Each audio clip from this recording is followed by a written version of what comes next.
Next चीज Quran study. Ramzan का खास मकसद है, रमजान की खास फजीलतों में से बात है कि रमजान के अंदर उनज़िला फ़ीहिल कुरान हुदल लिन्नास, उस महीने में कुरान नाजिल हुआ इंसानों की हिदायत के तौर पर।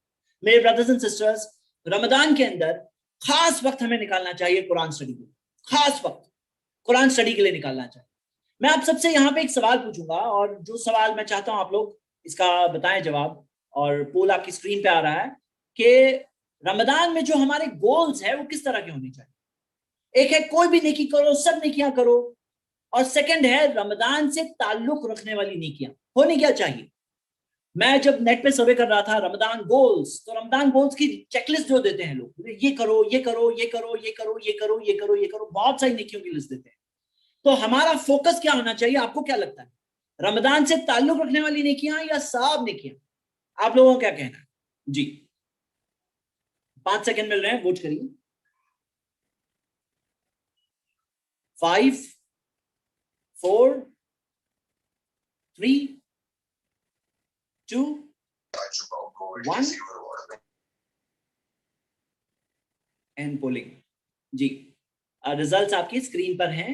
मेरे ब्रदर्स एंड सिस्टर्स, हम देख रहे हैं कि 82% लोगों ने, 82% लोगों ने कहा सब नेकियां करो, कोई भी नेकी नेकी नेकी होती करो, और 19% लोग कह रहे हैं कि सिर्फ रमजान से ताल्लुक रखने वाली नेकियां, जो गोल्स में, गोल्स की बात हो रही है, रमजान गोल्स। तो क्या है सही जवाब, आपको पता है? मैं आप सबके सामने एक बात रख रहा हूं।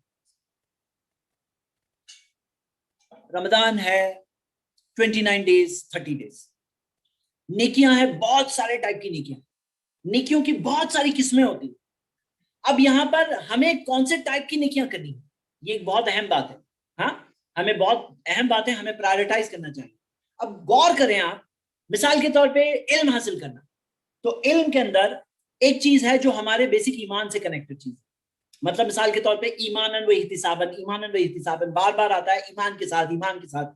तो ईमान सही होना बहुत जरूरी है। तो मान लीजिए किसी में अगर जज्बा आया तो उसे चेक करना चाहिए उसका ईमान सही है, उसका अकीदा सही है नहीं है, प्रायोरिटाइज। लेकिन आमतौर पर इल्म के अंदर कुरान की ताल्लुक से खास बात आती है। आप उलमा इकराम में देखेंगे, सलफ सालिहीन में देखेंगे, वो लोग खास रमजान को में फोकस करते थे कुरान पर।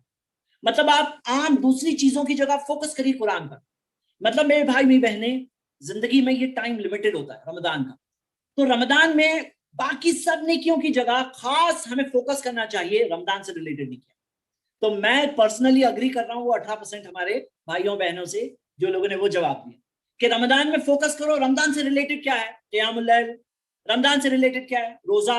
रमजान से ताल्लुक रखने वाला क्या है, कुरान। रमजान से ताल्लुक रखने वाला क्या है, सदका की भी हदीस मिलती है कि नबी सल्लल्लाहु अलैहि वसल्लम बहुत सदका किया करते थे, जैसे कि एक ऐसी हवा की तरह होते, उतना फायदा पहुंचाते, फायदेमंद हवा की तरह। तो जो चीज का ताल्लुक साबित है रमजान से, वो चीजों पर खास फोकस करें। बाकी जो सारी नेकियां है ना, अच्छी बात है, करना चाहिए, लेकिन खास फोकस किस पे करेंगे, जो चीज का ताल्लुक रमजान से है। ये मैं आप सबके सामने बात रखा, प्रपोजल रखा, आप लोग गौर करिए, क्योंकि टाइम लिमिटेड है। अब हम अगर सब कुछ करने जाएंगे तो किसी पे भी हम बड़ा फोकस नहीं कर पाएंगे। तो रमजान में मेरे भाई मेरी बहनें फोकस करना है कुरान। तो मैं आप सबको उभार रहा हूं, कुरान के ऊपर फोकस करिए। कैसे करेंगे?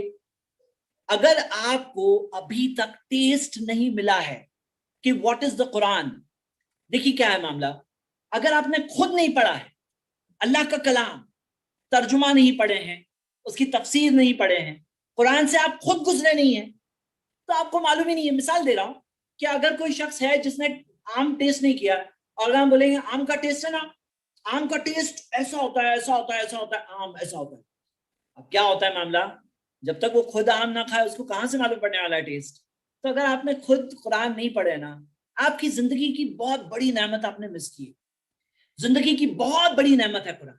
मेरे भाई मेरी बहनें, कुरान वो किताब है जिसमें दिल की बीमारियों का इलाज हो। ये दिल जो है ना, इस पे बीमारियां आती है, ये बीमारियां जो आती है उसके लिए शिफाउल लिमा फी सुदूर, जो दिलों की बीमारियां है ना उसकी शिफा है कुरान। सूरह यूनुस सूरह 10 आयत नंबर 57 में दिया है, व नुनज़्ज़िलु मिनल कुरान मा हुवा शिफाउन व रहमतुल लिल मोमिनीन। सूरह इसरा सूरह 17 आयत नंबर 82 में दिया है कि कुरान में हमने वो चीज नाजिल की है जो शिफा और रहमत है मोमिनों के लिए। शिफा है, ये दिलों की बीमारियां है ना, ये बीमारी को ट्रीट करना जरूरी है, नहीं तो ये बीमारी बढ़ जाएगी और जिस्म के अंदर दिल खराब हो गया ना, पूरा जिस्म खराब हो जाएगा।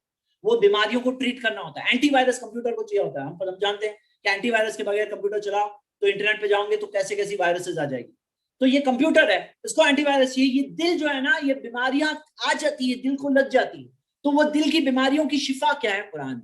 और अगर आपकी जिंदगी में नहीं आपने टेस्ट किया ना, आपने कैसे जी रहे हो आप अल्लाह के कलाम के बगैर? एक ऐसी चीज है, चाहिए आपको। और मैं आप सबको दावत देता हूं मेरे भाई मेरे बहने, जिंदगी का एक दिन ऐसे गुजरने मत देना जिसमें आपका कुरान से ताल्लुक नहीं जुड़ा। Not one day of our life, एक दिन ऐसा गुजरना नहीं चाहिए जिसमें आपने टेस्ट नहीं किया। ये कुरान का जो डोजेज है ना, डेली डोजेज, वो मिलनी ही मिलनी चाहिए। और उसके लिए अगर आप अभी दूर हो तो क्या करो, आगे बढ़ो। रमजान, अच्छा रमजान के ताल्लुक से एक गलत फहमी मैं वाजे करना चाहता हूँ। बाज लोग क्या समझते हैं कि आदमी खाली है और फिर आएगी रमजान, अब मैं नेकी स्टार्ट करूंगा। ये एक अप्रोच हुआ कि कोई नहीं कर रहा ना, हम उसे कहते हैं आ जाओ रमजान में तो शुरू करो। नहीं कर रहे थे, आ जाओ रमजान में तो शुरू करो। लेकिन यही नहीं है रमजान। रमजान वो फर्स्ट स्टेप नहीं है हमेशा। रमजान क्या है मालूम है आपको? एक हाइट होती है ना, पिनेकल, चढ़ चढ़ के आदमी पहुंचा टॉप। रमजान मतलब क्या? सलफ से हमें मिलता है कि वो लोग 6 महीने पहले से तैयारी करते थे, रमजान के आने की तैयारी करते थे। क्या करते थे समझिए आप मेरे भाई बहन, अगर आपने कुरान नहीं पढ़े ना, अब आपको फर्स्ट डे कुरान खोल के पढ़ना है। स्ट्रगल, जो 3 फेज होते हैं ना हैबिट फॉर्मिंग के, तो आप फर्स्ट स्टेज से स्टार्ट कर रहे हो। उसके बाद सेकंड स्टेज आएगा जब आपको वो स्ट्रगल में जलना पड़ेगा। फिर एक थर्ड स्टेज आएगा, सेकंड हैबिट होगी। लेकिन अगर आप वो तीनों स्टेज पार करके हैबिट बना चुके हो तो रमजान से आप पाओगे खजाने, लोगे आप रमजान।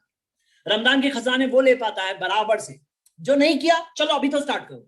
हम उसे कहते हैं नहीं कर रहे थे ना, आ जाओ, लाल्लकुम तत्तकून, तकवा सीखने वाला महीना आ गया, आ जाओ तौबा कर लो, आ जाओ गुनाह को छोड़ दो, आ जाओ शयातीन कायदे हरा दो, शैतान को डिफीट कर दो, उसके रास्ते को छोड़ दो, आ जाओ। लेकिन यही एक पिक्चर नहीं है। एक चीज है, कोई चढ़ते हुए जा रहा है, फिर टॉप पे पहुंचता है, रमजान। अब क्या है, वो खजाने बटोरने का महीना आ गया। अब वो अल्लाह की नेमतों को बटोरने का महीना आ गया। उसने 6 महीने पहले से अपने आप को तैयार किया था। तो मैं आप सबको उभारता हूं कि अगर आप कुरान से दूर हो ना, तो रमजान स्टार्ट होने का भी वेट मत करो। कल से स्टार्ट करो, नहीं आज से स्टार्ट करो। हो सके तो आज से स्टार्ट करो। अभी 15 मिनट में क्लास खत्म हो रही है, मौका मिल रहा है, थोड़ा सा पढ़ के सो। और नहीं होता तो कल सुबह तो शुरू कर दो। और रमजान तक हैबिट करके रमजान में कंटिन्यू रखो। और रमजान के बाद में कंटिन्यू रखना every day of our life. ये बहुत बड़ी नेमत है, मालूम है? अल्लाह का कलाम है, अल्लाह रब्बुल आलमीन आपसे बात कर रहा है, आपको बता रहा है, आपकी पर्सनल एडवाइस है। याद रखिए मेरे भाइयों, कुरान ऐसी किताब नहीं है जो जनरल बात, मतलब नहीं, ये आपसे 1 to 1 कलाम है अल्लाह का, 1 to 1। आपके हालात के हिसाब से अल्लाह ताला आपको बता रहा है कोई बात। आप गौर करेंगे तो आपको बात भी समझ में आ जाएगी। और समझते हैं लोग, रोज उनको नसीहत मिलती है, रोज उनके दिलों को बीमारियों की शिफा मिलती है। ओके मेरे भाई मेरे बहने,